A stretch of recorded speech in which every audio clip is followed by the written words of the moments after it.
All right, so we're back at Genesis 4. Cain and Abel. So, in case you don't know, actually, I don't see a point in summarizing it. Like, we're here, so I might as well read it. This does have dark themes. Of course, it's the Bible, so it will. Anyways, let's just get started. Cain and Abel. Adam made love to his wife Eve, and she became pregnant and gave birth to Cain. She said, "With the help of the Lord, I have brought forth a man." Later, she gave birth to his brother Abel. Now Abel kept flocks, and Cain worked the soil.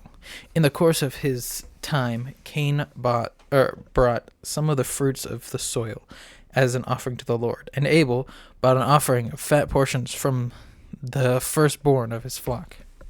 The Lord looked with favor on Abel and his offering, but Cain and his offering he did not look with favor. So Cain was very angry, and his face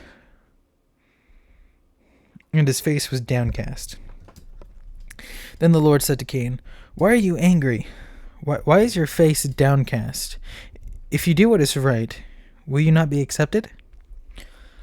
But if you do not do what is right, sin is crouching at your door. It desires to have you, but you must rule over it."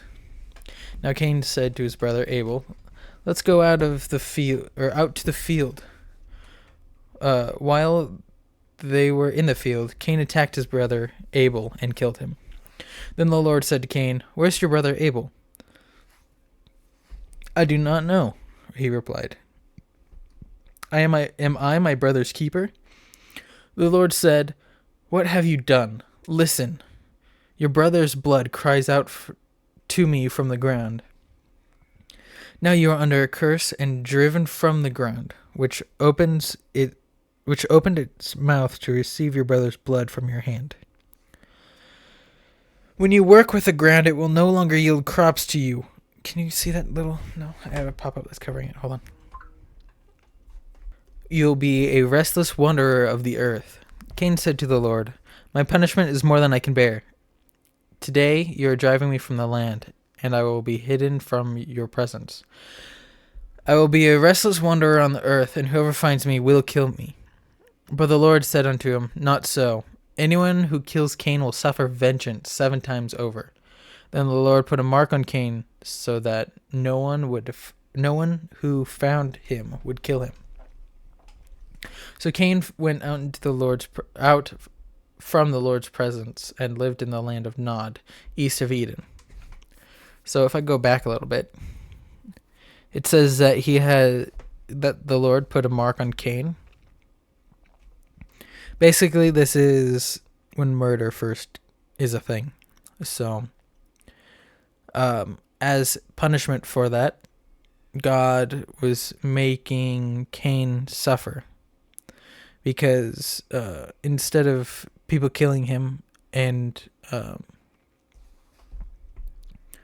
I guess, give him mercy by putting him to death, the Lord put a mark on Cain, so that anyone that kill him, basically as a deterrent. The mark is a deterrent. So, we move on to 17. Cain made love to his wife, and she became pregnant and gave birth to Enoch. Cain was then building a city, and he named it after his son, Enoch. To Enoch born Irad, and Irad was the father of Mehuel, and Mehuel was the father of Methuselah, and Methuselah was the father of Lamech. Lamech married 2 women, one named Ada and the other Zillah. Ada gave birth to Jabal, and he was the father of those who lived in tents and raised livestock. His brother's name was Jubal. Oh, Jabal and Jubal. So his brother's name was Jubal, and he was the father of all who played stringed instruments and pipes. Zillah also had a son, Tubal-Cain, who forged all kinds of tools out of bronze and iron. Tubal-Cain's sister was Naamah. Sure, why not? Lamech said to his wives, "Ada and Zillah, listen to me. Wives of Lamech, hear my words. I have killed a man for wounding me, a young man for injuring me. If Cain is avenged 7 times, then Lamech 77 times."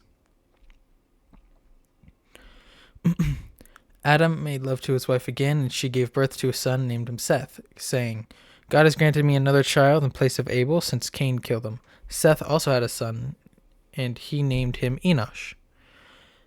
At the time, people began to call on the name of the Lord. Let's see what else it say. Or proclaim, I guess. Can you see when that pops up? No. Okay, you can't see little pop-up windows, but okay. Anyways, it's kind of Genesis 4 is like the birth of murder. I don't know. So I guess here, if Cain was avenged 7 times, if someone killed him, his life would have been avenged 7 times from the person that killed him.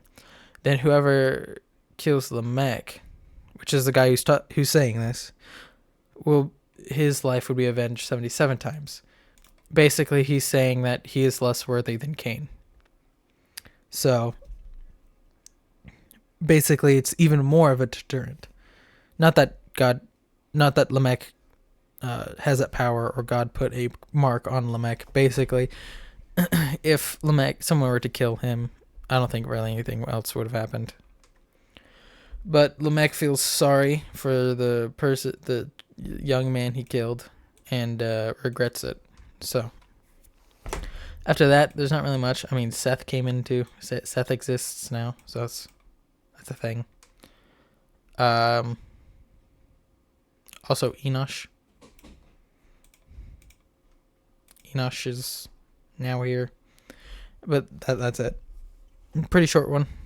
I did read it quite fast, but Genesis 5 is next, which, little sneak peek, Adam to Noah. So we'll be learning about Noah and his ark, which, in case you want to know, you can go look at the ark recreation in Kentucky.